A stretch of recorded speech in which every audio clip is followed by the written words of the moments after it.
la longitud de la llama, etcétera, etcétera, no abarcan hasta impactar, pero por algún accidente, por algo imprevisto, podría ocurrir eso. Entonces, este material debe resistir impactos de, de llama, de chorro de llama.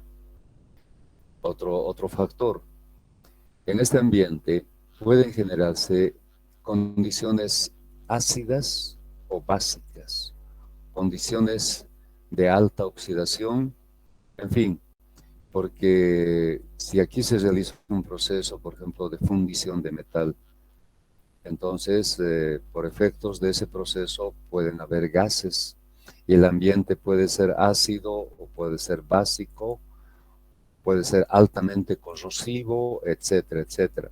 Entonces, de igual manera, si este no fuese un material adecuado, un ambiente ácido atacaría al material de esta primera capa. Entonces, existen refractarios para ambientes de diferente índole, refractarios para ambientes ácidos, para ambientes básicos, para ambientes altamente oxidantes, en fin. Entonces, la gama de refractarios, es decir, el tema de refractarios es amplio. Tiene que ver con materiales utilizados en la construcción de hornos. Entonces, ustedes van a internet, con refractarios van a encontrar todo un mundo de información, desde los fabricantes de refractarios, los tipos de refractarios y muchos detalles sobre refractarios. Entonces, una operación, por ejemplo, de mantenimiento de un horno, estoy hablando de hornos industriales, ¿no? Hornos utilizados en fundición, sobre todo. Una operación de mantenimiento es el cambio de refractarios. Cada año, en algunos casos, cada 2 años, cada 5 años, dependiendo del proceso. Y un cambio de refractario es un cambio total, no solamente de una de las paredes, sino de todo el contorno y la zona del horno, en el interior del horno. Entonces, es una operación minuciosa, detallada y cara, porque un ladrillo refractario no cuesta un boliviano, cuesta por lo menos sus 15, 20, 30. Si tenemos 5.000 piezas de refractario, se dan cuenta del costo que significa cambiar el refractario de un horno. Es caro, es un costo muy caro. Entonces, el tema de refractarios es un tema muy especial. La primera capa o la primera pared debe ser de refractario. Hay necesidad de aislar, es decir, de evitar que las pérdidas sean grandes. Por tanto, la segunda capa debe ser de un material aislante. Y creo que creo que es en esta parte, tenemos también información detallada sobre los aislantes. Hay una gama grande de aislantes. Estos aislantes están clasificados en función del rango de temperaturas que puede soportar. Por ejemplo, en este problema nos dice que si la temperatura en esta interfase, que es entre A y B, supera los 1000 °C, van a existir daños en este aislante. Entonces, ¿qué significa eso? Que este aislante tiene como un límite de temperatura a los 1000 grados, menor a 1000 °C. Si es mayor, entonces la naturaleza, la estructura, la composición de ese aislante va a colapsar. Si el tiempo de vida, después vamos a hablar sobre tiempos de vida, pero adelantando un poco, todos los materiales tienen un tiempo de vida. Si el tiempo de vida para este aislante ha sido previsto para 5 años, y si no trabaja en el rango correcto de temperaturas, ese tiempo de 5 años tal vez se reduzca a unos 3 años o a unos 2 años. Entonces imagínense, si las condiciones no son las adecuadas, hay que cambiar también el aislante.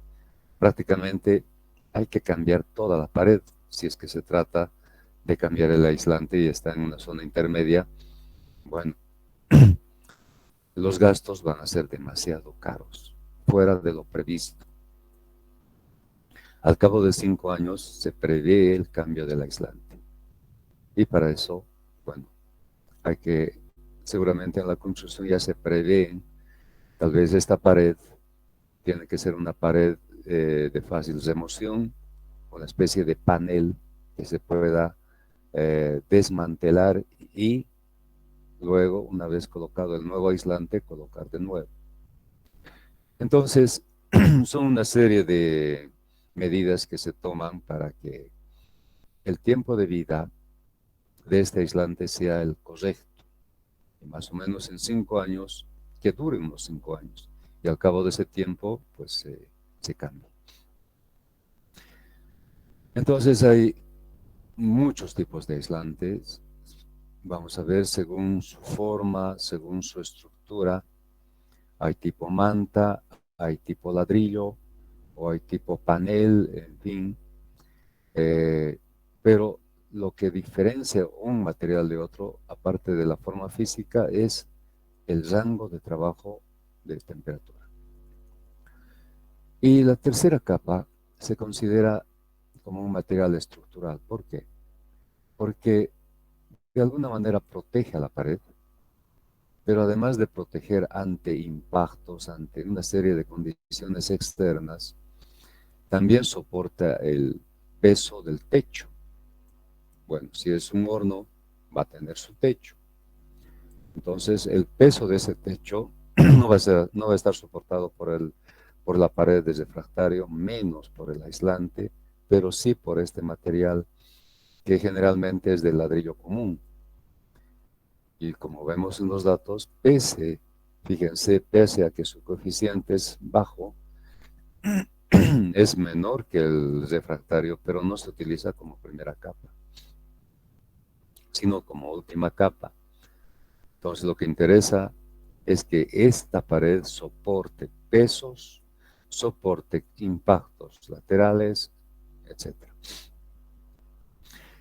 Ustedes seguro que han visto un detalle que es muy visible en los hornos de fabricación de ladrillos, los ladrillos comunes, los ladrillos tipo gambote.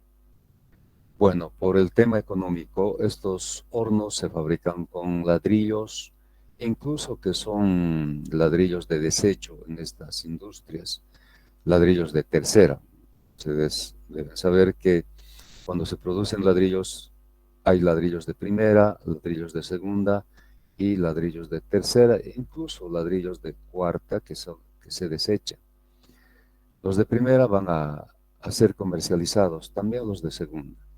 Los de mayor precio son los ladrillos de primera porque son cocidos adecuadamente. Los de segunda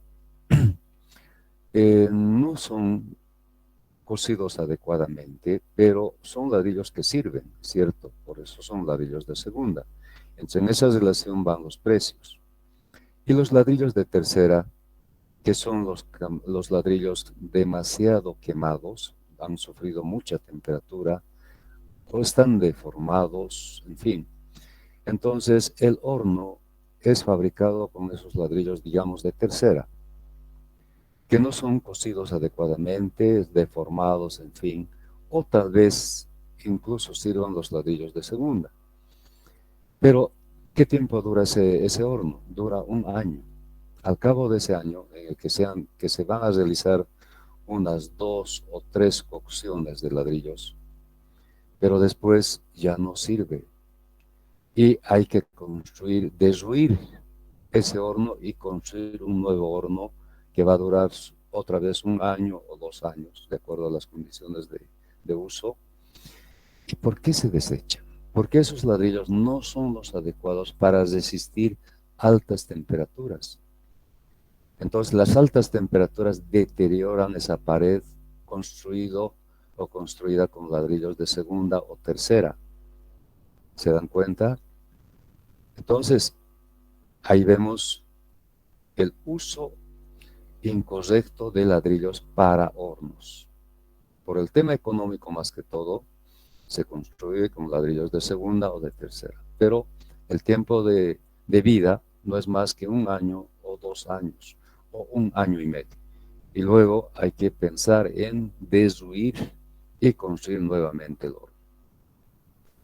Bien, entonces, como un antecedente al tema de paredes de horno. Entonces, en este problema, tenemos que averiguar si la temperatura en esta interfase es mayor o menor a los 1000 grados centígrados. Si es menor a 2000 grados, está garantizado el tiempo de vida de este aislante. Bien. Y si supera los 1000 grados centígrados, ¿qué es lo que se va a hacer?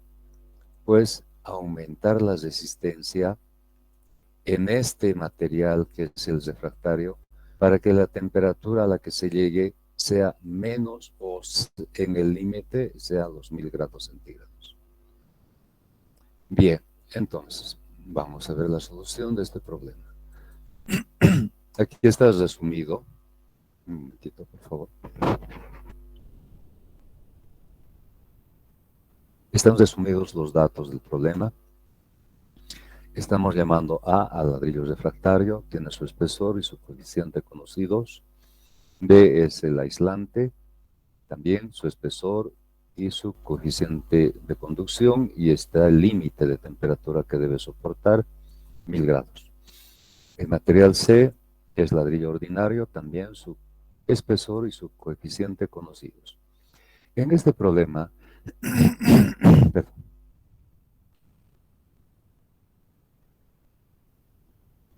no tenemos como dato las dimensiones de la pared. Al no tener como dato ni la altura ni el ancho, lo que se hace es asumir. Se asume un área de 1 metro cuadrado y sobre este metro cuadrado se hacen los cálculos. Bien, ¿qué establece la conducción permanente? Que el calor a través de toda la pared,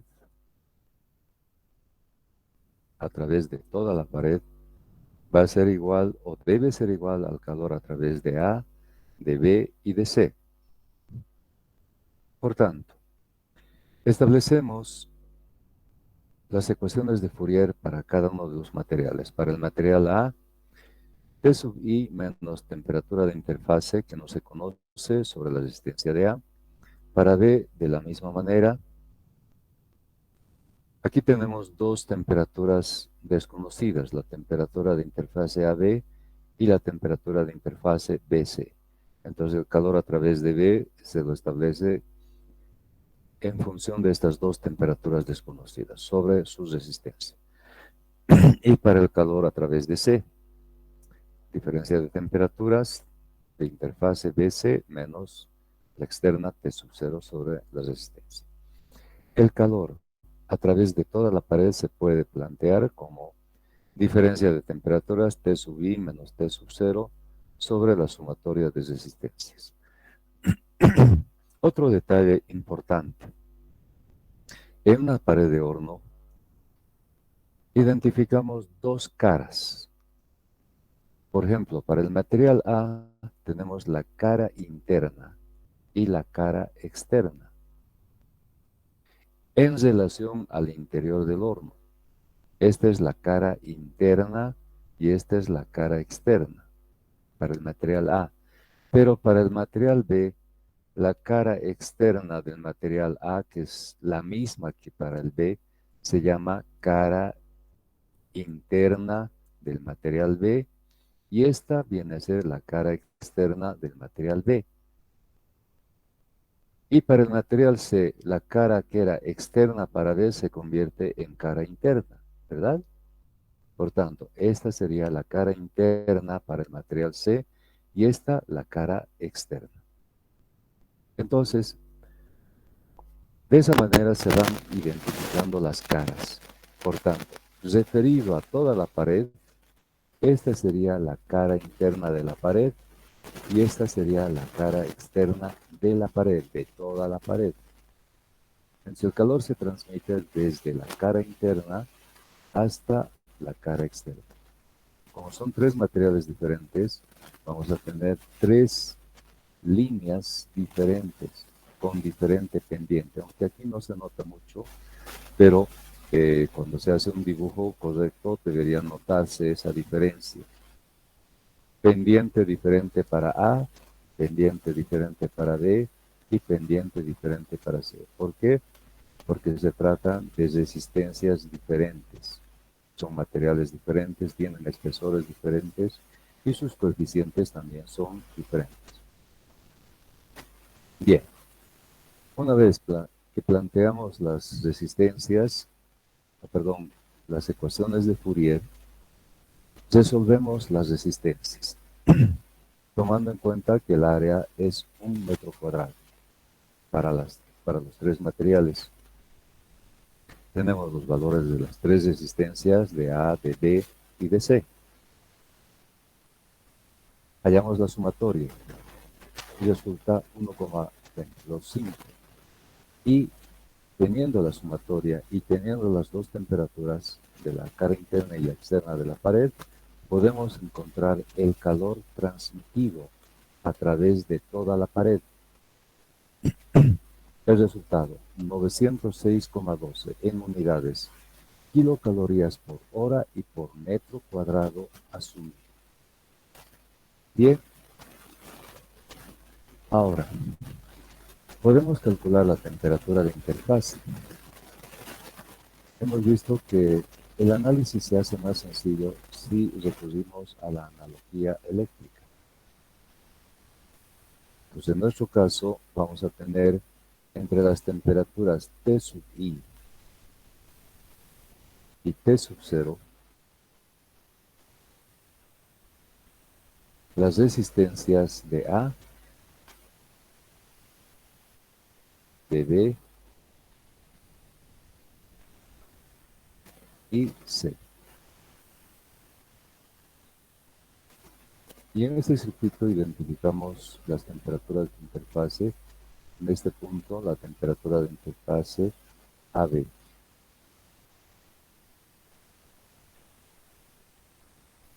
Y en este punto, la temperatura de interfase BC.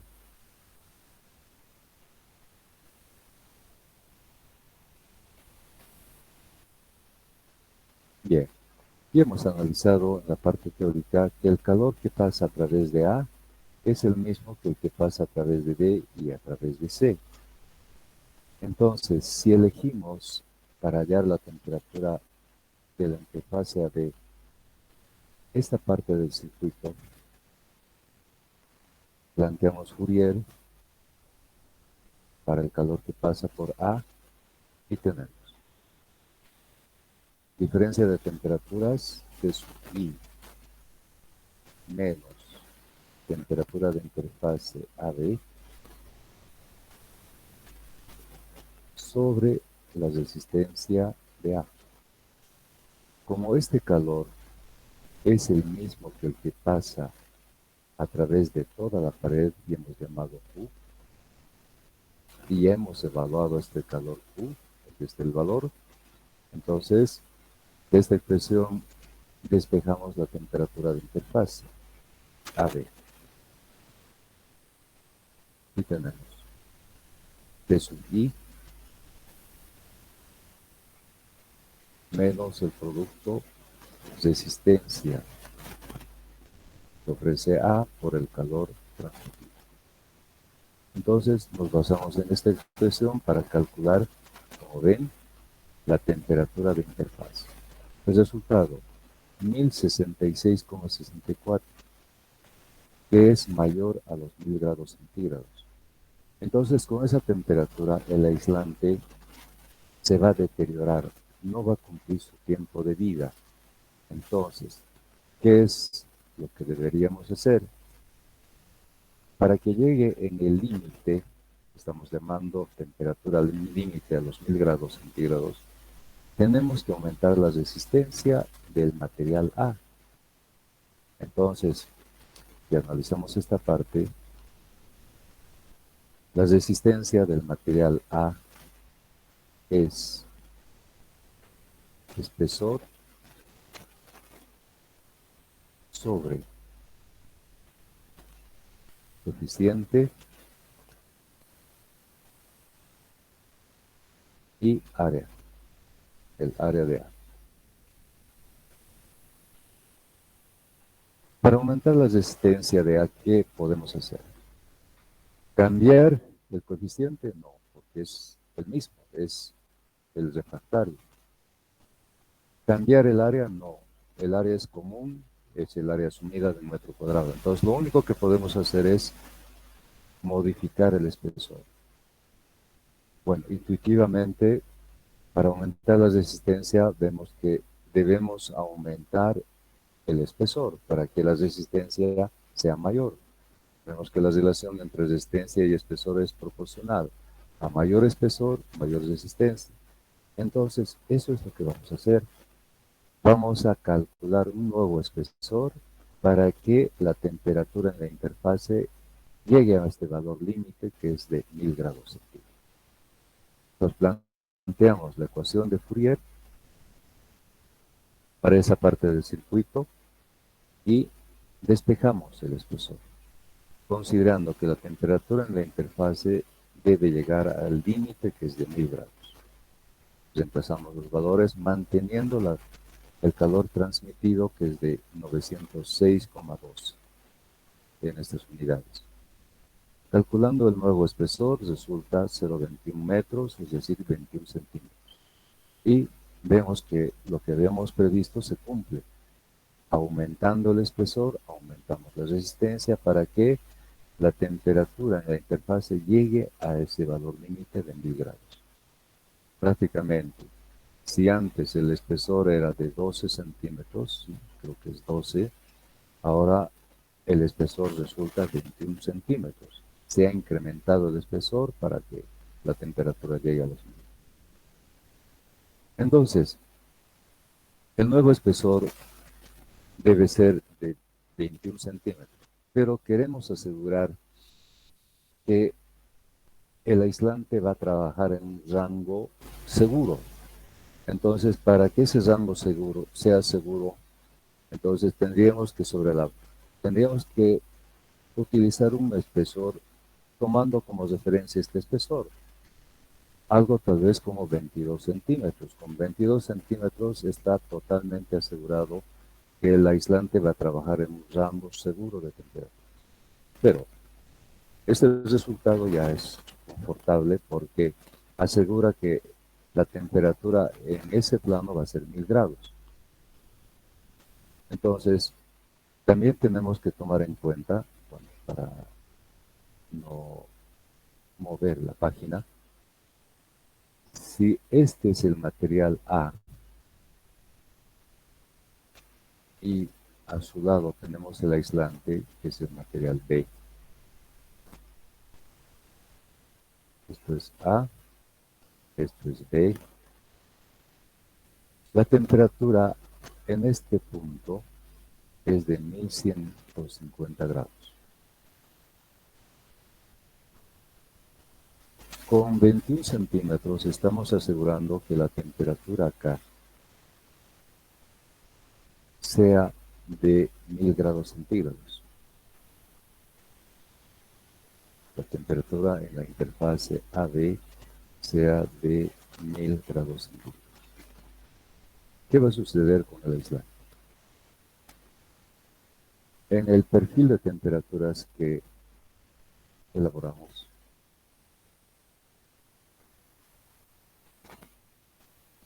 digamos que sea así, esta interfase ha llegado a los 1000 grados centígrados. Pero esta otra interfase podemos evaluar, no hay ningún problema, va a estar menos de 1000 grados centígrados.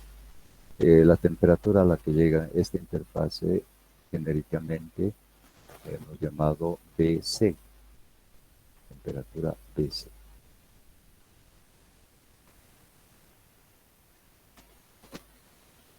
Y esta temperatura está por debajo de los 1000 grados. Entonces, realmente, ¿a qué temperatura se encuentra el material B? A la temperatura media, es decir, la temperatura AB más la temperatura BC sobre 2.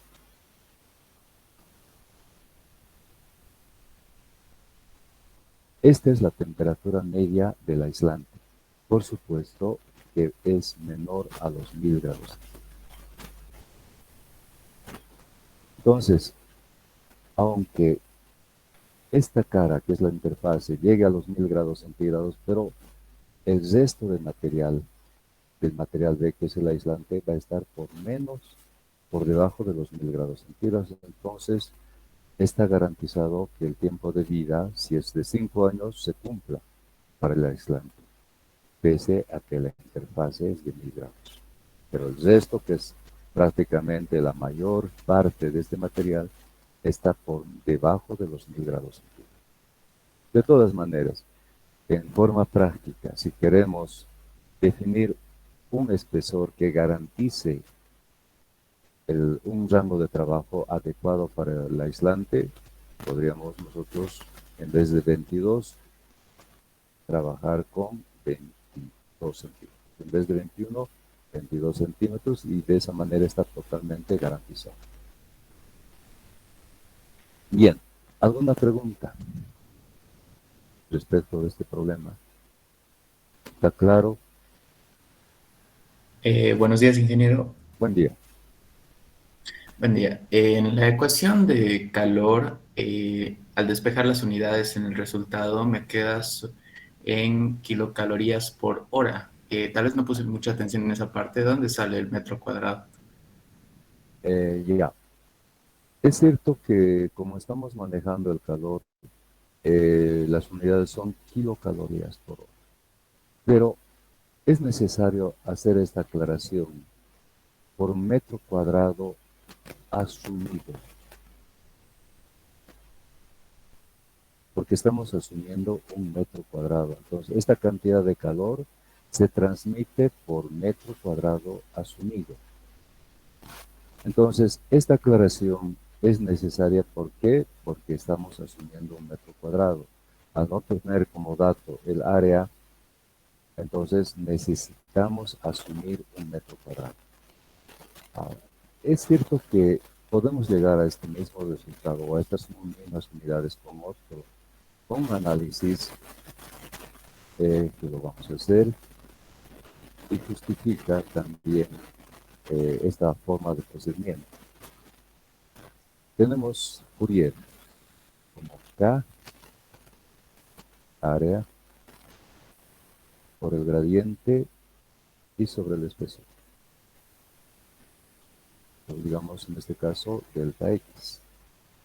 Con estas unidades, bueno, aseguraremos que las unidades son las correctas. ¿Cómo interviene K? Interviene en kilocalorías por metro, hora y grados centígrados.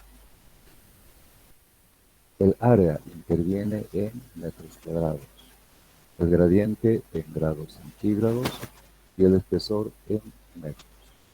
Entonces, como vemos, las unidades resultan kilocalorías por hora. Entonces, si el área que estamos asumiendo es un metro cuadrado, obviamente que estamos verificando que las unidades deberían ser kilocalorías por hora. Pero nosotros aquí estamos utilizando metros cuadrados asumidos. Entonces, ¿cómo justificamos eso?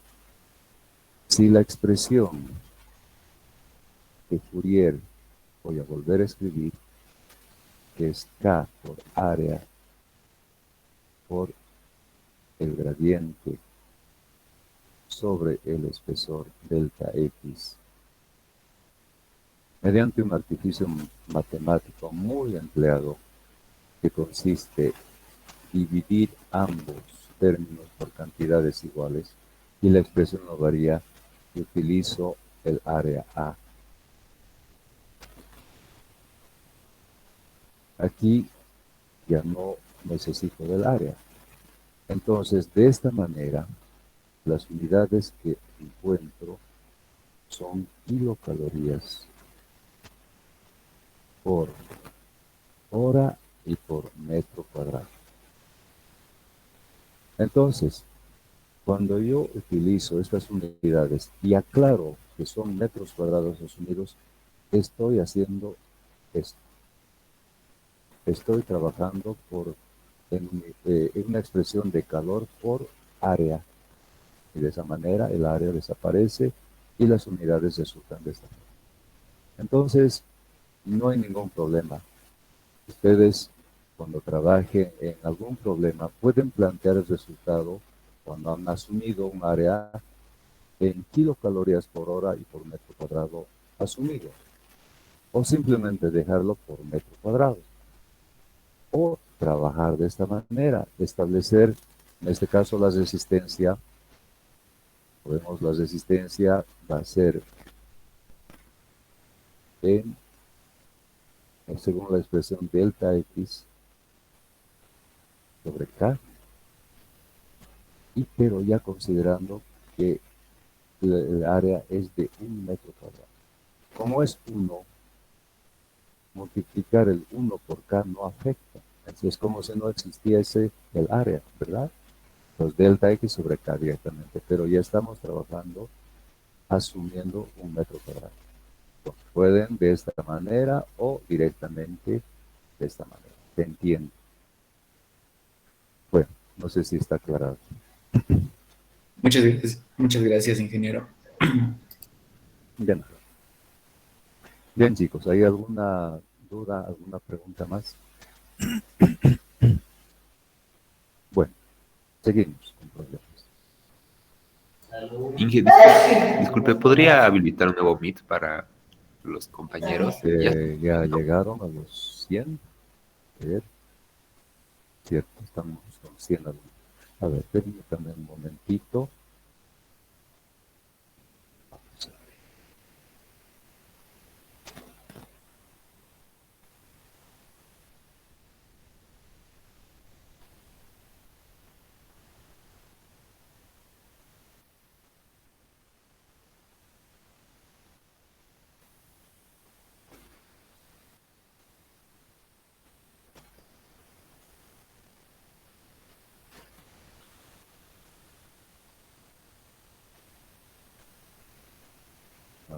Cambiado el formato, era de otra manera. A ver, voy a buscar esa otra manera que utilizaba. Acá, este.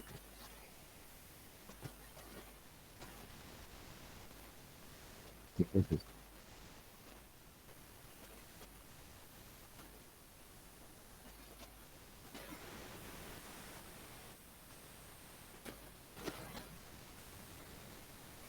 Ya.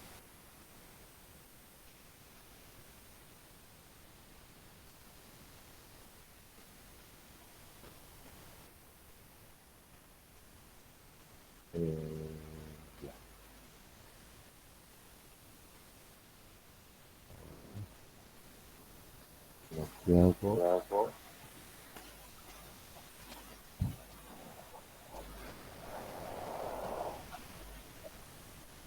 está claro. Entonces, voy a habilitar la pantalla.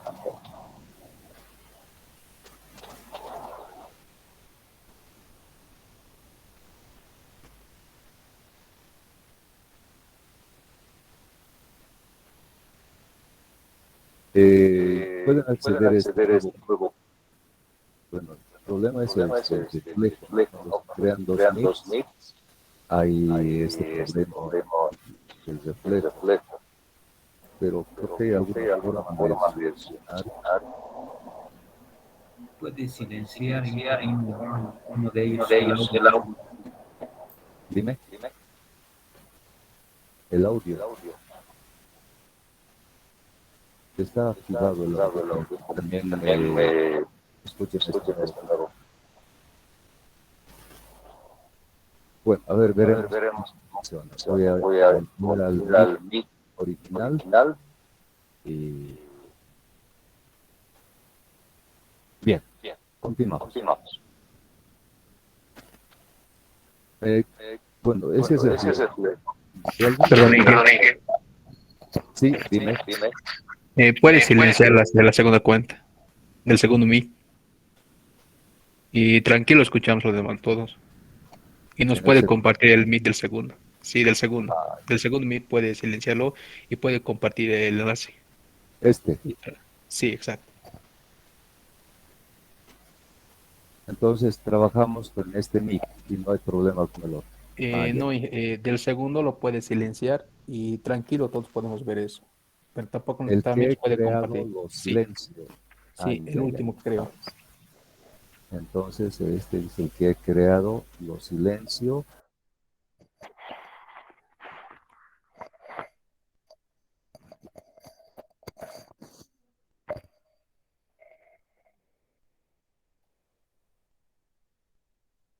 Dije, lo cortó su audio de nuestro amigo. El otro audio era Inge.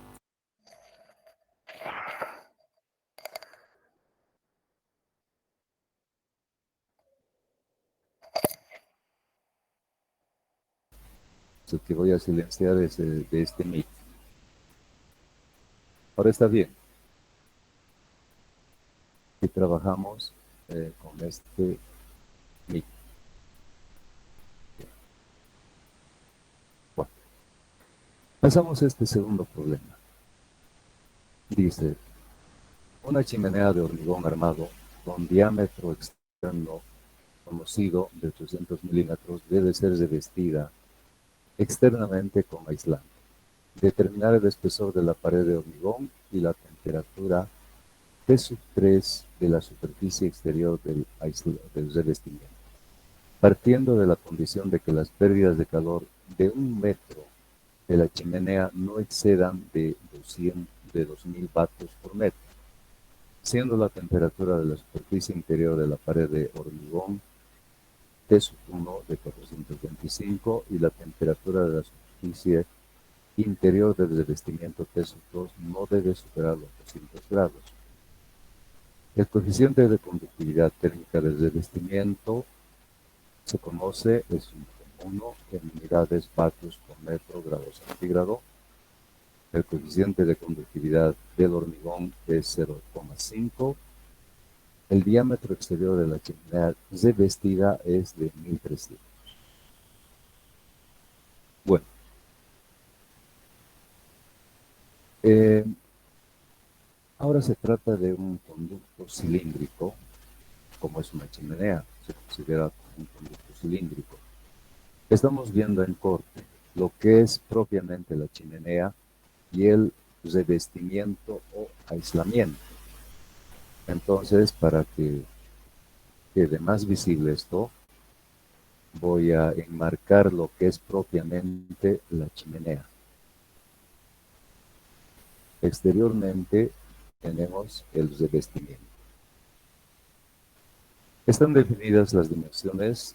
D sub 1 es el diámetro interior de la chimenea, D sub 2 es el diámetro exterior de la chimenea y D sub 3 es el diámetro eh, exterior ya del conjunto chimenea más revestimiento o aislamiento.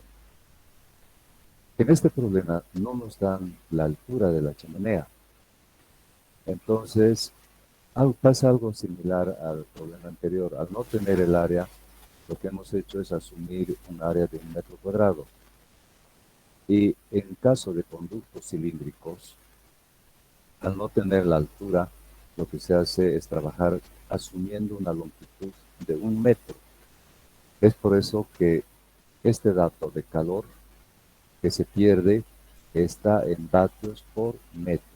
Este metro es el metro asumido, ¿no? Es muy similar, como les decía, al análisis de la pared plana. Cuando se asume 1 metro cuadrado, en conducto se asume 1 metro de longitud.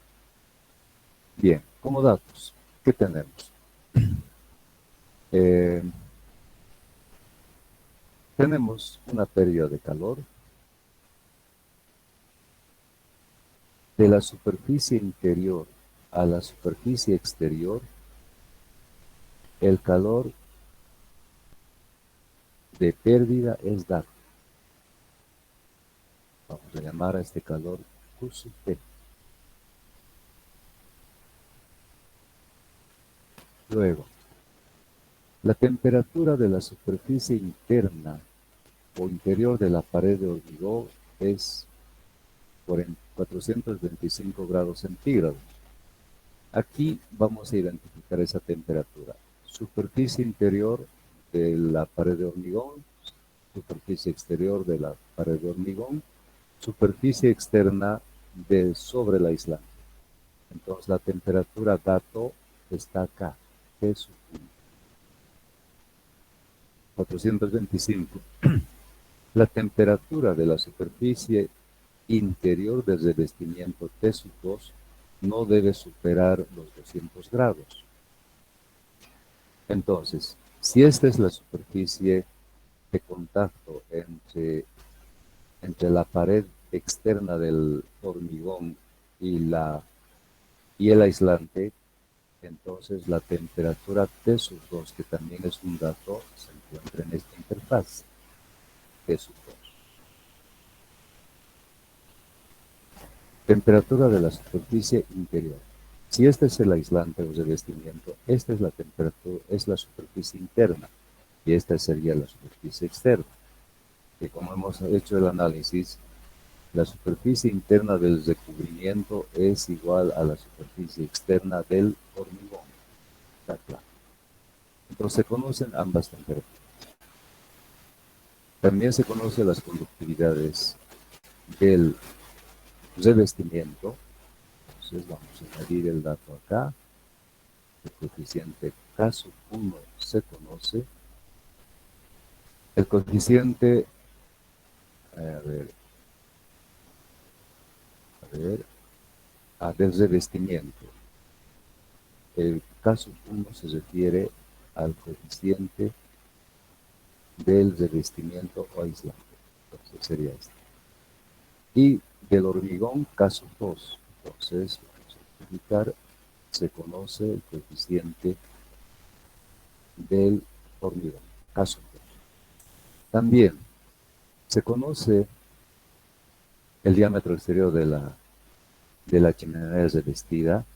Este diámetro es conocido. Bueno, creo que también hay un dato relacionado con el diámetro interno. Sí. Se conoce el diámetro interno de la chimenea. Ahora,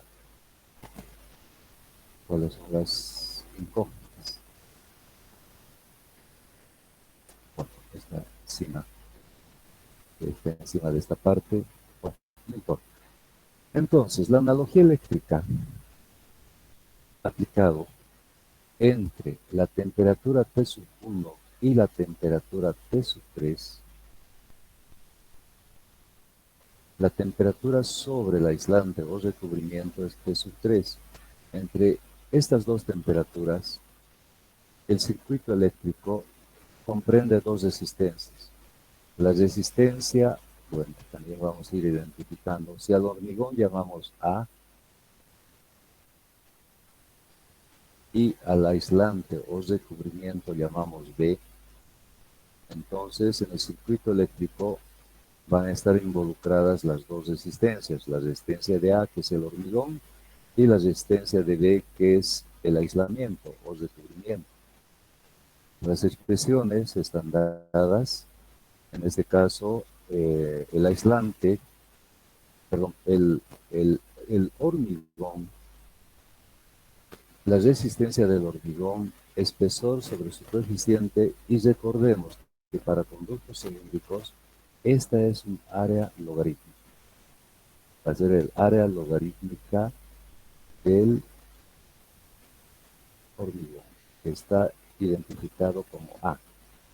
Y en esta expresión de resistencia, de la misma manera, esta área va a ser el área logarítmica de B, que es el aislante. Entonces, de esa manera completamos la información, teniendo en cuenta también de que la interfase, la temperatura de interfase está definida como T sub 2, y esta temperatura obviamente no se conoce. Y creo que es la pregunta que también hace el problema, una de las preguntas que debemos resolver. la temperatura de la superficie externa del hormigón, de sus dos. Y la otra pregunta, o la otra incógnita que tenemos que resolver, me parece, y eso lo vamos a verificar, es el diámetro externo del hormigón. Entonces, están las dos incógnitas.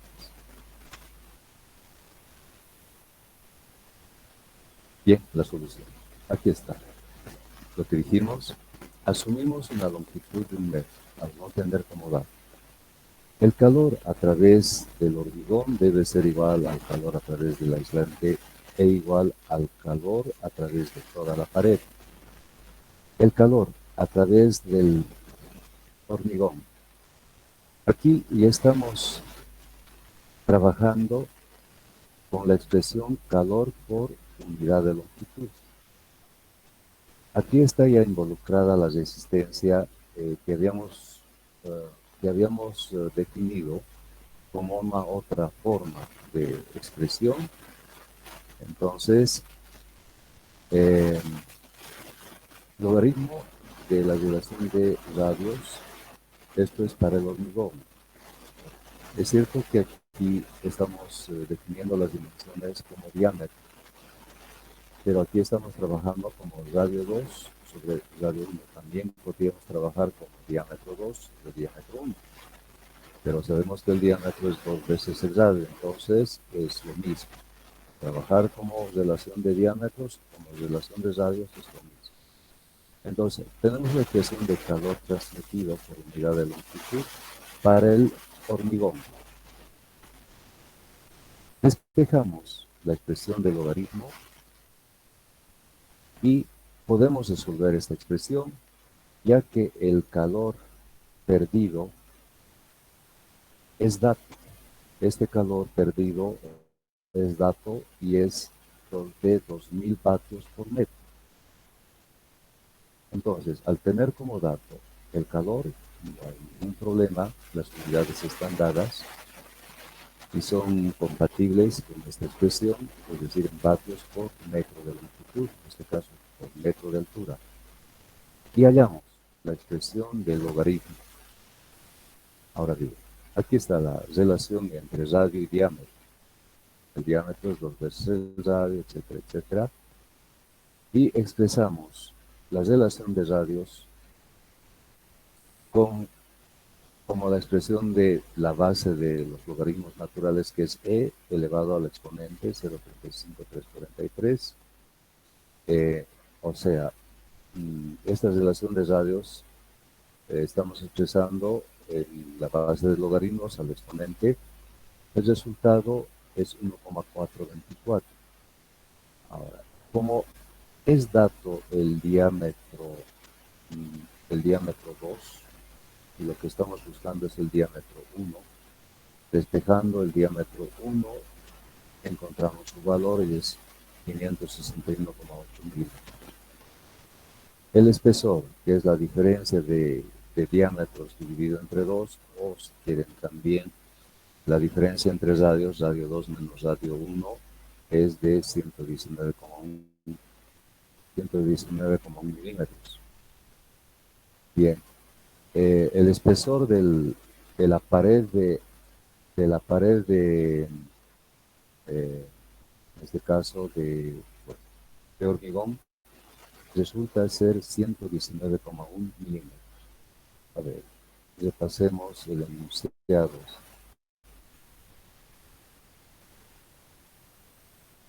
Debe ser revestida. Está bien. Determinar el espesor de la pared del hormigón. Y luego, determinar la temperatura de la superficie externa del revestimiento. Entonces, esas son las dos incógnitas que debemos resolver. Entonces, el espesor del hormigón ha sido hallado de esa manera. Ahora vamos a la temperatura. Trabajamos en la parte de la resistencia del recubrimiento o aislamiento. El calor a través del aislamiento o recubrimiento planteado de la misma forma que se lo ha hecho con la pared de hormigón, resulta función de la temperatura que estamos buscando, que es la temperatura superficial T sub 3. Como tenemos las dimensiones de radios, es decir, los radios R sub 3 y R sub 2, y tenemos también el calor es dato, despejando la temperatura de 3, encontramos, resolviendo la temperatura de 59,5 grados centígrados. Entonces, de esa manera hemos resuelto el problema que pide el espesor de la pared de hormigón y la temperatura superficial, es decir, sobre el aislamiento. Otra vez precisando, lo que hemos resuelto es hallar este espesor y hemos llamado a este espesor en la solución como delta, y la temperatura de la cara externa a la que hemos llamado T sub 3. Las temperaturas conocidas son la temperatura de la cara interna del hormigón y la temperatura de la cara externa del hormigón T sub 3. Esta es la incógnita, estos son datos, y también el espesor del hormigón es la incógnita. Bien, ¿alguna pregunta respecto de la solución de este problema? ¿Está claro? Bien, de todas maneras seguramente ustedes lo van a volver a resolver para, si es que hubiese alguna duda, pues, aclarar. Bien, entonces, ahora tenemos problemas propuestos. Son como 3 o 4 problemas. Pues vamos a ir analizando para que ustedes completen su solución. Entonces, vamos a hacer una especie de solución literal de estos problemas. Pero las bases van a ser suficientes para que ustedes completen con los valores numéricos. En este problema, dice, a través de una pared conformada por dos materiales, uno, refractario de espesor 12 centímetros y coeficiente K 1,2, y ladrillo común de 20 centímetros y K de 1,5 en estas unidades, se transfiere calor.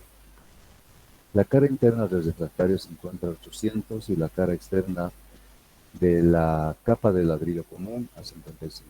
Calcular el calor transmitido en kilocalorías por metro cuadrado y por hora, las temperaturas de la interfase de ambos materiales y en un plano a 6 centímetros de profundidad de la pared del refractario.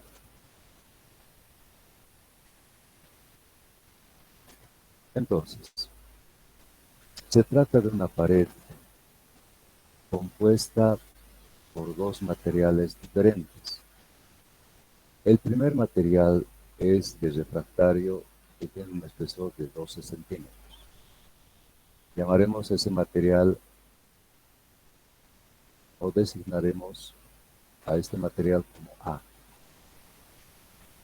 Luego, tenemos otro material que es de ladrillo común, es una pared de ladrillo común que tiene un espesor conocido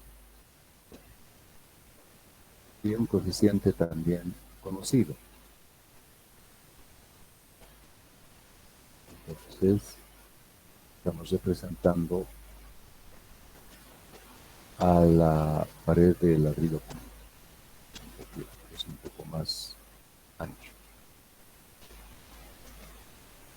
Vamos a designar con B a este material. Bien, este es el refractario. Se conoce la temperatura de la cara interna del refractario. Vamos a llamar esa temperatura T sub I. Su valor es 800 grados.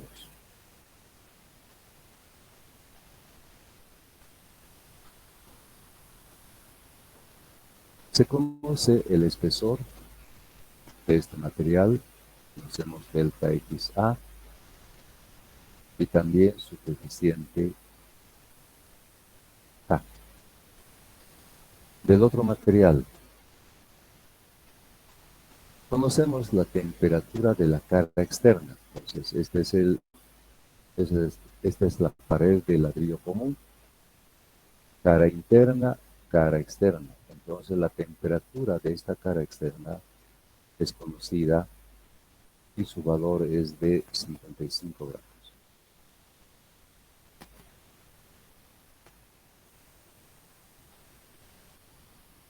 55 grados. De la misma manera, se conoce también su espesor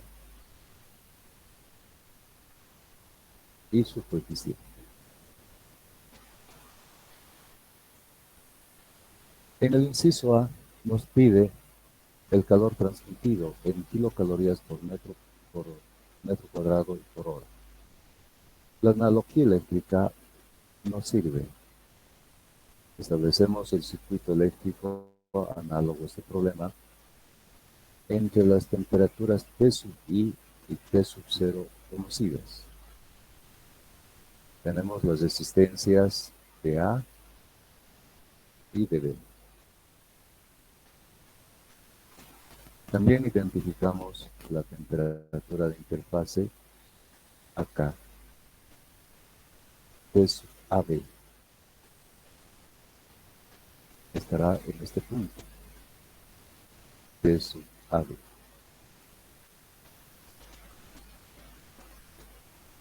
Bien, entonces, no hay ningún problema en evaluar las resistencias, tenemos todos los datos necesarios, pero también al no tener las dimensiones de esta pared, debemos asumir un área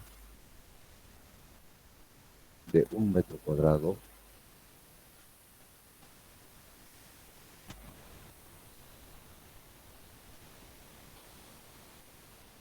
y encontrar el valor de estas resistencias. No hay ninguna dificultad, ¿verdad? Entonces, para el inciso A, calor por Fourier, considerando toda la pared, diferencia de temperaturas, T sub I menos T sub 0, ambas temperaturas conocidas, sobre la suma de las dos resistencias, resistencia de A más resistencia de B. Las unidades van a ser kilocalorías por hora y por metro cuadrado asumido.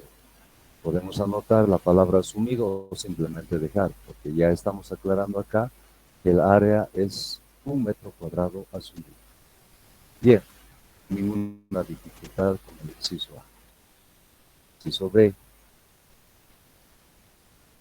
Las temperaturas en la interfase de ambos materiales y la temperatura en un plano que se encuentra a 6 centímetros de profundidad de la pared del refractario.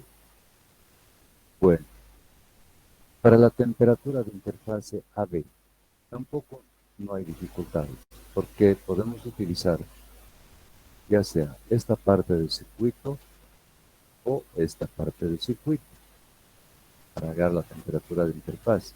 Digamos, utilicemos esta parte del circuito. El calor a través de B igual a diferencia de temperaturas, temperatura de interfase AB menos temperatura de la superficie externa de la capa B sobre la resistencia que ofrece B. Como este calor es igual al calor ya calculado, que es Q, a través de toda la pared, entonces podemos resolver sin ningún problema la temperatura de interfaz.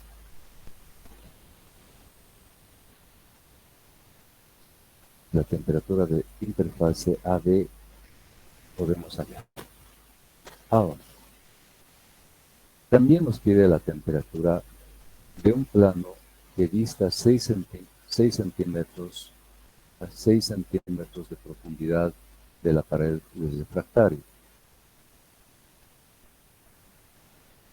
Fijamos el sistema de referencia para ubicar ese plano. Hemos aclarado y reiteradamente que en este análisis interviene un sistema de coordenadas, la abscisa para la posición de planos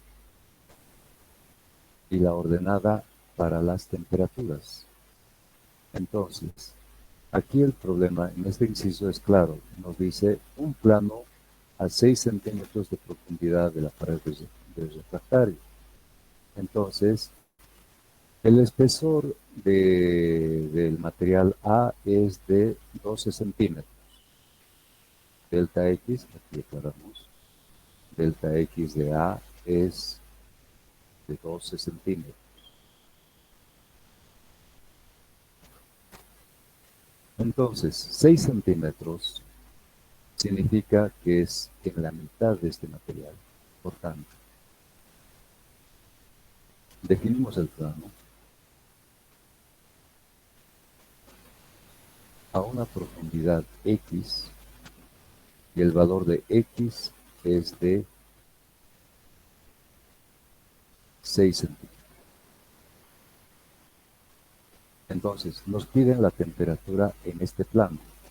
Bien, dibujamos los perfiles de temperatura considerándolos lineales. Y este es el punto de temperatura de 800.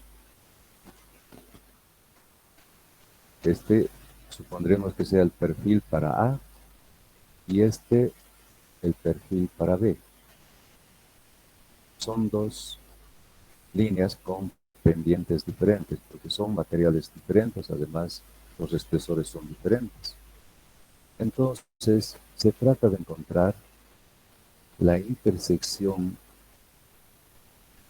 con este plano para hallar la temperatura a esa profundidad. Voy a llamar T6. Bien, entonces yo necesito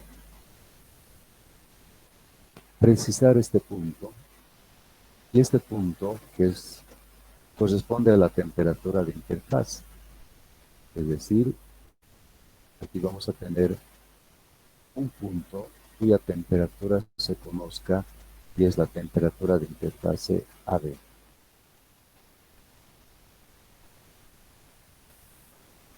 Para que se vea mejor el análisis, voy a dibujar estos dos triángulos, en realidad un poco alargados. Entonces, tengo un triángulo grande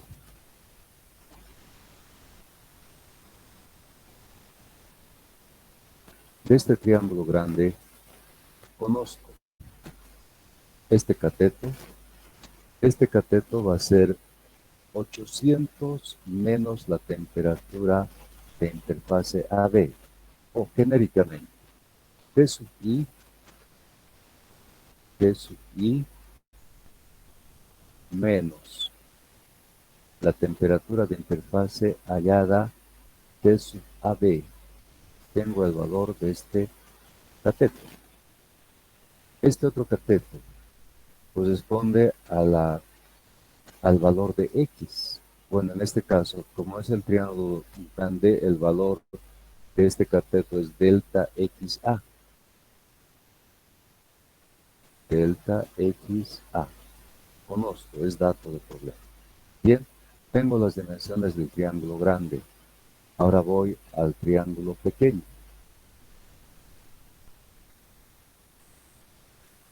Del triángulo pequeño, ¿qué conozco? Conozco este cateto. Este cateto voy a llamar X. Y este otro cateto.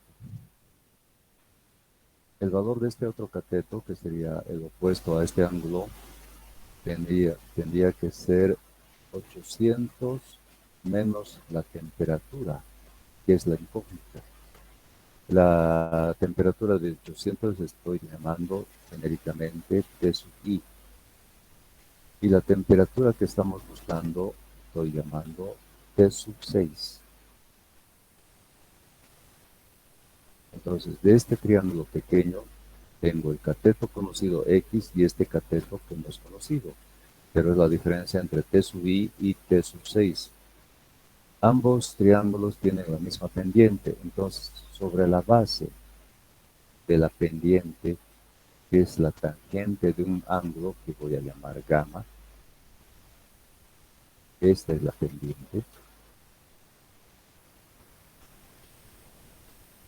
establezco expresiones para los dos triángulos.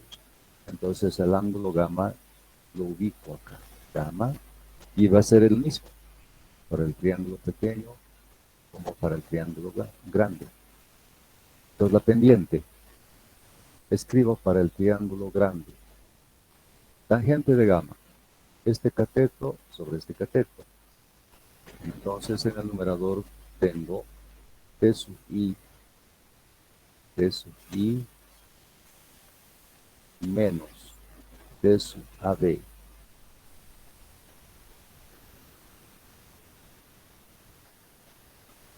Cateto opuesto, cateto adyacente, delta XA. Debe ser igual a la expresión ahora para el triángulo pequeño. Tangente de gamma, cateto opuesto, T sub I menos. La temperatura que estoy buscando es para el plano ubicado a 6 centímetros de profundidad, sobre el cateto adyacente, que es X. Entonces, de esa manera, encuentro o planteo una expresión en la que solo hay una incógnita y es esta, ¿verdad? Todos los otros son datos conocidos. Las temperaturas, la temperatura de interfase habría sido hallada previamente, el espesor del material A, la temperatura otra vez de la cara interna, y esta es la incógnita que estoy buscando hallar, y este cateto que es X, y es dato, es 6 centímetros. Entonces, de esa manera, resuelve el problema en sus dos incisos. ¿Alguna pregunta? ¿Está claro? Ahora, sobre Hice este una problema, consulta. dime.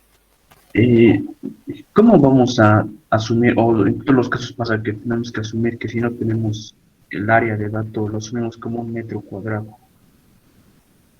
¿O cuál es el Bueno, criterio para asumir eso? en todo problema, había aclarado, en todo problema, cuando no tenemos datos sobre el área, no tenemos, si se trata de un caso de pared plana, no tenemos ni la altura ni la base, o simplemente no nos dicen el área de esta pared es tanto, entonces lo que se hace es simplemente asumir un metro cuadrado. Y en las expresiones de resistencia, hemos visto, la resistencia requiere de área, de un área. La resistencia es espesor sobre K y sobre área. Entonces, para encontrar la expresión de resistencia, el valor de la resistencia, tenemos que asumir para esta área un metro cuadrado. Y se trabaja con un metro cuadrado. Como es 1, prácticamente no afecta al resultado. 1 por K sigue siendo K, o delta X sobre 1 multiplicado por K sigue siendo delta X sobre K, ¿verdad? Entonces, de esa manera es que se trabaja con el área, se asume un metro cuadrado.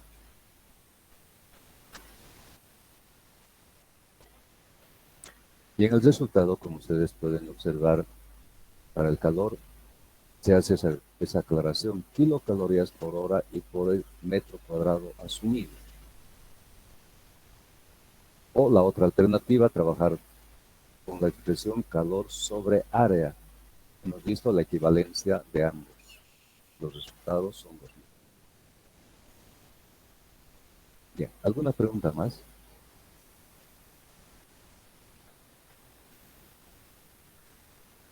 Bueno, Ingenieros, también se pasa. podría resolver por la analogía de circuitos, ¿no? Tomarlo como otra resistencia. Bueno, para resolver este caso de la temperatura en el plano ubicado a 6 centímetros, no hay forma. Porque si puntualmente la temperatura aquí es T sub I, en este punto es T sub 0 y en este punto es T sub AB, ¿dónde podríamos ubicar la temperatura 6? No es muy visible, ¿verdad? ¿Dónde ubicar? Ubicar cerca a la temperatura TAB, ubicar cerca a la temperatura T sub I. Bueno, no es muy, no es muy fácil. En realidad no es posible ubicar esa temperatura en el circuito eléctrico. Por eso es que se debe trabajar directamente sobre el material, sobre la pendiente, perdón, sobre la línea de distribución de temperaturas en el material A, ¿no? Como lo hemos hecho. Pero la analogía eléctrica nos sirve para encontrar la temperatura de interfase AB, ¿no?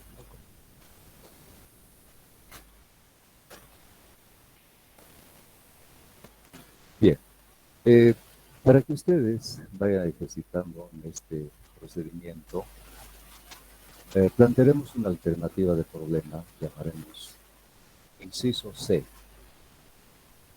¿Cuál será la temperatura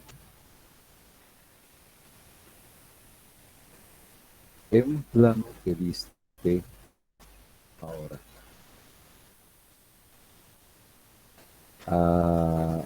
El espesor de B es de 20 centímetros, ¿no? Como dice el problema, el enunciado del problema, 20 centímetros. Entonces la mitad sería 10 y la mitad de 10 es 5. Entonces ubicaremos un plano a 5 centímetros de la superficie externa del material B, 5 centímetros. Entonces diremos, ¿cuál será la temperatura en un plano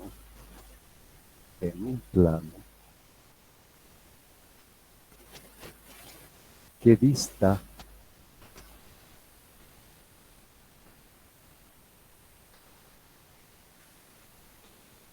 5 centímetros de la superficie externa, de la superficie externa,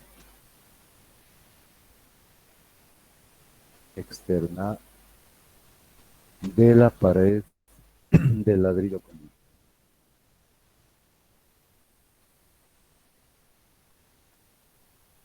De la pared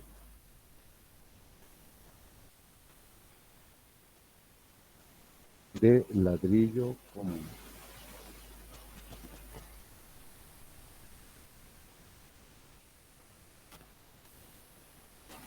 Es decir, del material B.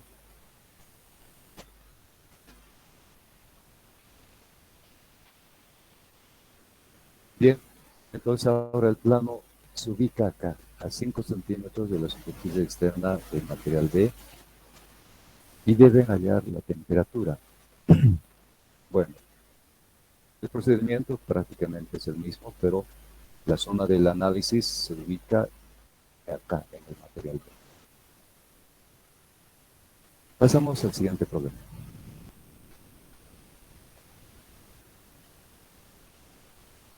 En este problema dice, para el aislamiento de pared compuesta para un tubo metálico de 3 pulgadas, tal como se ve en la figura, calcular la tasa de transferencia de calor en kilocalorías por metro y por hora.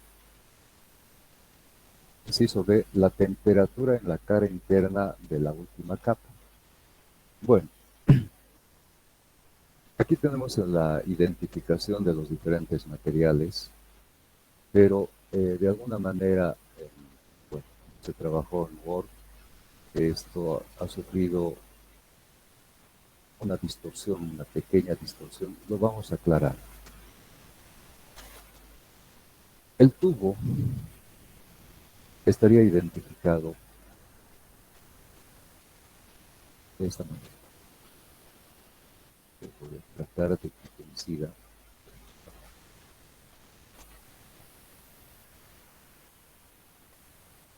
Voy a tener que hacer de otra forma. El tubo es este.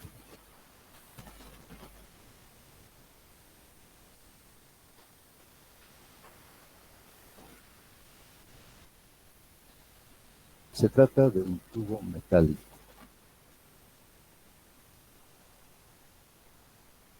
Bueno, ya está. Al tubo metálico estamos identificando con G. Entonces, aquí está. Es G, el tubo metálico. Como dato del tubo tenemos un diámetro normalizado. 3 pulgadas es un diámetro normalizado. Para conocer las dimensiones exactas de este tubo, debemos ir a una tabla que tenemos en el ocómico. En la parte final del apéndice, voy a indicarles la página, es la tabla A19. Se trata de la tabla A19. En esta tabla, esta está en la página 404.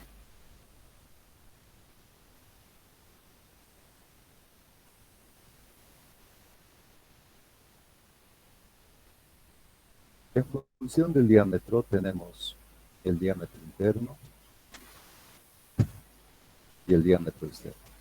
Además hay otros datos relacionados con el espesor, el peso por unidad de longitud, la sección, etcétera. Pero lo que nos interesa más son estos dos datos, el diámetro interno y el diámetro externo. Estoy con la tabla. Para 3 pulgadas, el diámetro interno, por ejemplo, me da 77,9 milímetros. Las unidades son milímetros. Y el diámetro externo para este tubo me da 88,9. Entonces, de esa manera se obtienen los datos relacionados con el tubo. 88,9 también en milímetros. Sobre el tubo hay un revestimiento con aislamiento. Entonces, de acuerdo a las dimensiones, tenemos 10, 15, 15, 12, 10 centímetros. Hay un material homogéneo que tiene un espesor de 10 centímetros y está identificado como A. Entonces, lo vamos a identificar. El material A es de 10 centímetros, luego, no, antes. Entonces, el espesor es de 10A y varían en función del espesor. Sobre este tubo de estas dimensiones existen recubrimientos con varios tipos de materiales, como vemos. Lo común es 15, 15, 15, 10 y 12. El material A, allá. Es la última capa. El material A es la última capa. Pues lo voy a identificar de esta manera. Es un solo material.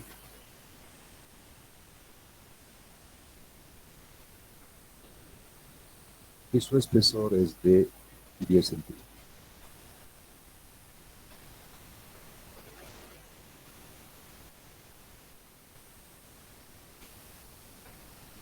Bien, hemos identificado al material A. El material A tiene un coeficiente K conocido y tiene un espesor de 10 centímetros. El tubo ha sido identificado, tenemos las dimensiones y también tenemos el coeficiente K. Esto lo vamos a hacer con azul para que quede claro.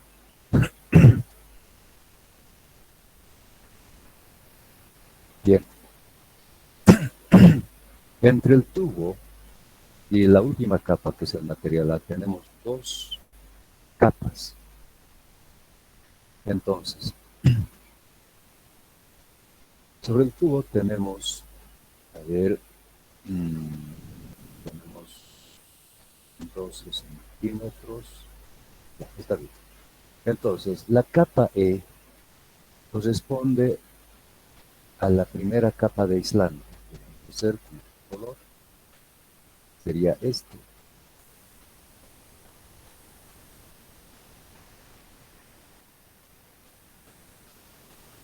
Estamos identificando a la... Si el tubo es el primer material, E sería el segundo material. El segundo material tiene un espesor de 12 centímetros.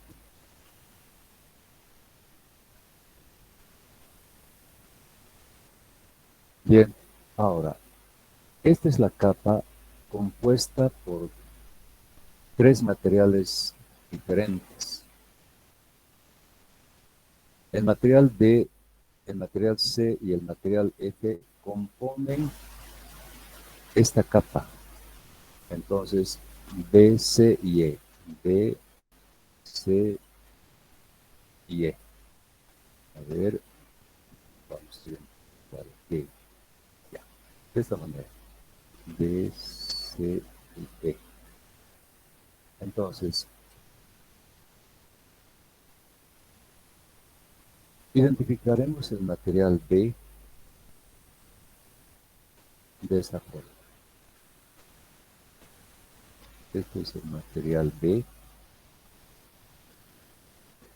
Forma la mitad de esta capa.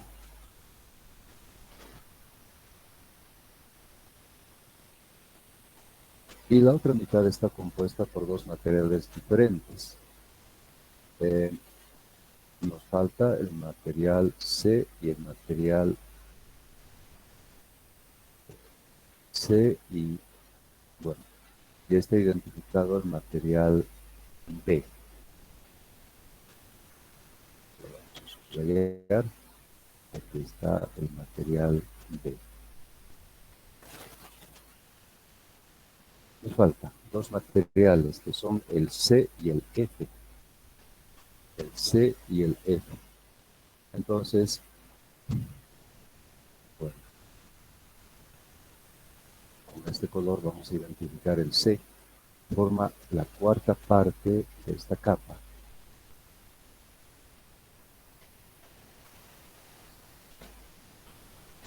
Cuarta parte, y la otra cuarta parte va a ser conformada por el material F. Por el material F utilizaremos este color. Y así. Entonces se trata de paredes cilíndricas compuestas.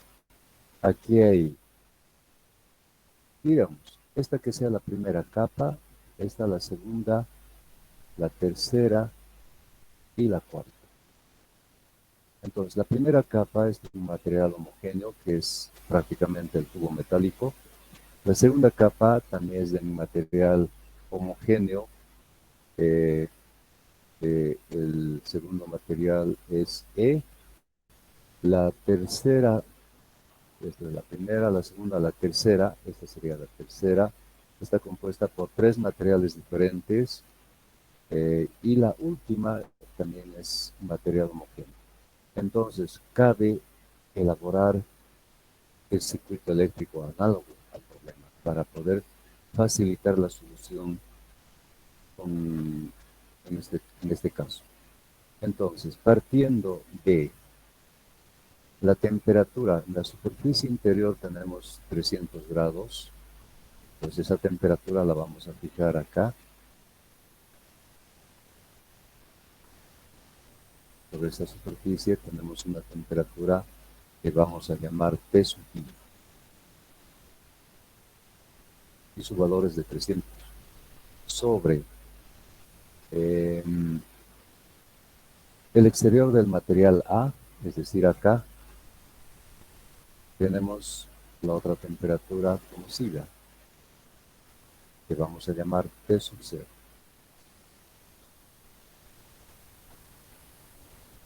Bien, entonces, elaboramos el circuito eléctrico análogo, partiendo de la temperatura T sub I.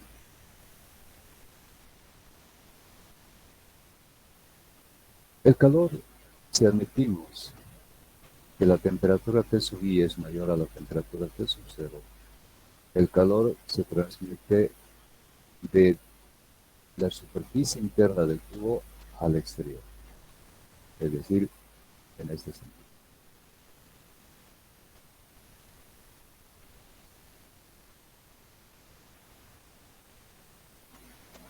El calor se transmite en forma radial, de la superficie interna del tubo a la superficie externa del aislante A, o del material A. Entonces, resistencia que ofrece el tubo, que hemos llamado o está designado como G.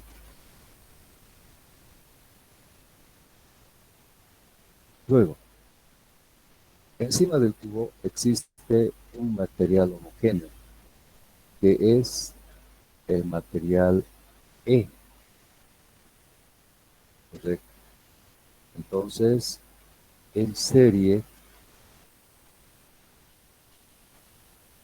con la resistencia G, tenemos la resistencia del material E. Estamos en la segunda capa. En la tercera tenemos 3 materiales diferentes. Por tanto, contribuyen en el circuito eléctrico como 3 resistencias en paralelo.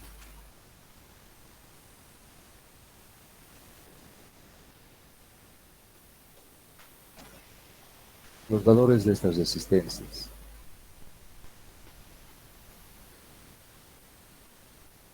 Para ubicarnos,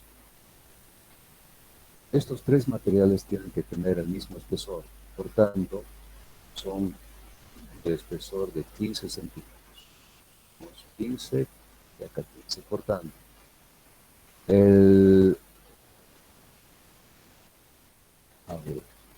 aquí tenemos que forma la mitad de la capa el material B.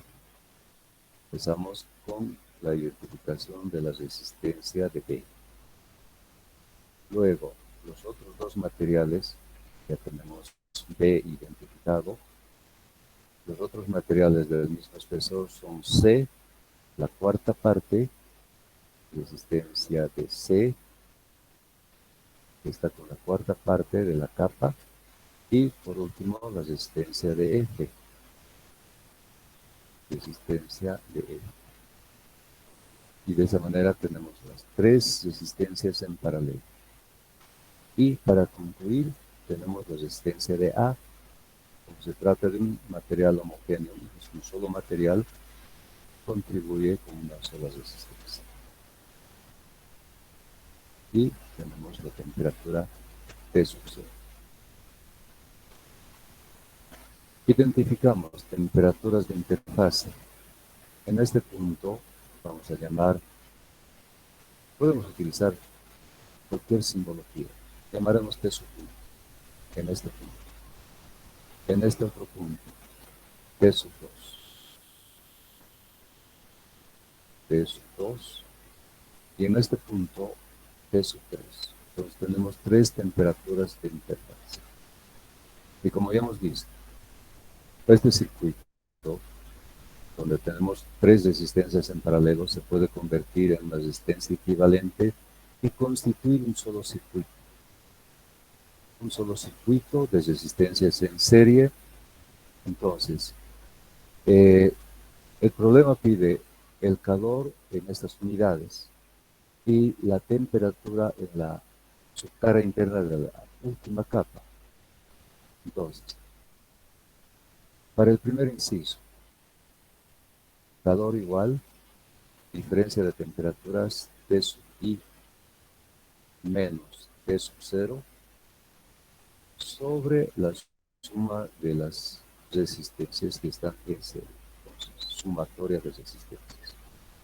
Ahora, las unidades son kilocalorías por metro y por hora. Por tanto, en la expresión de resistencia, al ser esta una superficie cilíndrica, tenemos delta R sobre K y sobre el área logarítmica. Área logarítmica. En la expresión de área logarítmica tenemos una longitud de tubo, ¿verdad? En función de una longitud de tubo. Entonces lo que se hace es asumir para esa longitud, asumir para la longitud de tubo 1 metro. Como les decía, es muy similar al análisis que hemos hecho para superficies planas, donde se asume 1 metro cuadrado. Ahora asumimos 1 metro. Y de esta manera estamos en compatibilidad de unidades, porque el calor nos pide en kilocalorías por metro y por hora. Asumiendo 1 metro, las unidades de calor van a salir en unidades que son kilocalorías por hora y por metro asumido, simplemente metro. Pero ya entendemos con esa aclaración de que este metro es un metro asumido. Entonces, no hay problema. En el inciso A resolvemos esta expresión y tenemos la respuesta. Para el inciso B, nos pide la temperatura de la cara interna de la última capa. Ahora es más fácil identificar esa temperatura a través del circuito eléctrico. Si esta es la última capa, es la resistencia de la última capa, la temperatura de interfase es la temperatura T sub 3. Por tanto, en el análisis, lo más sencillo, elegir esta parte del circuito, escribir la ecuación de Fourier para esta parte del circuito y resolver para la temperatura T sub 3, y de esa manera respondemos a esta incógnita del inciso B. Bien, entonces la parte numérica, a cuenta de ustedes, resuelvan con todas estas indicaciones en la forma de resolución literal. Pues pienso que no va a haber un conflicto. De todas maneras, no sé si hay alguna pregunta. ¿Puedes repetir de qué texto era esa página en la tabla Inge, por favor? ¿Qué parte? No, elijo la tabla A, no sé, no me distingo bien, ya. A punto 11 de qué libro. Sí, decía que cuando en un problema solamente nos dan el dato, como en este, tubo metálico de 3 pulgadas, no sabemos si estas 3 pulgadas son diámetro interno o diámetro externo. Significa que este dato es diámetro nominal o diámetro normalizado. Y con este dato hay que ir a la tabla A19, que está en la página 404 del Ocón y Tojo, del libro Ocón y Tojo. En la parte del apéndice, en la parte final, en el Ocón y Tojo, en la página 404, está la tabla A19. Y en esa tabla, con este dato del diámetro nominal o normalizado, hallamos el diámetro interno y el diámetro externo. De esa manera se procede con este dato. ¿Alguna otra pregunta? Bien, continuamos. Bueno, lamentablemente el tiempo ya nos ha pisado. Entonces, los problemas que faltan los dejaremos para la siguiente semana. Hay dos problemas más, que son, bueno, este es otro problema, no es el mismo. Y lo vamos a ver al inicio de la siguiente clase del día lunes. Bueno, chicos, entonces estos problemas que están planteados, vayan resolviendo. De todas maneras, si es que encuentran alguna dificultad al resolver, el día lunes también ustedes pueden plantear sus dudas. Vamos a atender sin ningún problema. Bien, eso es todo con ustedes y vamos a empezar las clases con el otro grupo. De todas maneras, si es que hay interés de ustedes, de algunos de ustedes, si han llegado tarde a la clase, se pueden quedar para la clase con el segundo grupo. Entonces, un momentito de descanso. Sí. Señor, no nos subió lo de la clase anterior. ¿Y será que no nos puede subir este PDF más, por favor? No, he publicado ya los 2 capítulos de las 2 clases anteriores. Fíjense, en la plataforma ya están publicados. Sí, Inge, pero publicó creo que de la primera clase el capítulo 1 de nuevo y capítulo 2 y creo que Sí, no están completos. Claro, ese es el material que hemos avanzado. El capítulo 1 son conceptos de termodinámica. Ahí hemos concluido con la parte de analogías. Y el capítulo 2 es la conducción permanente, donde empezamos con la deducción de la ecuación general. Y después vemos los casos particulares y las aplicaciones de la ecuación de Fourier. Eso es lo que hemos visto. De todas maneras, voy a revisar el material que les he enviado y si hay algo que no está, pues lo voy a hacer. No se preocupen de eso. Bien, entonces denme unos 2 minutitos para hacer un pequeño descanso. Tomar un pequeño descanso y empezamos con el segundo. Luego, Inge.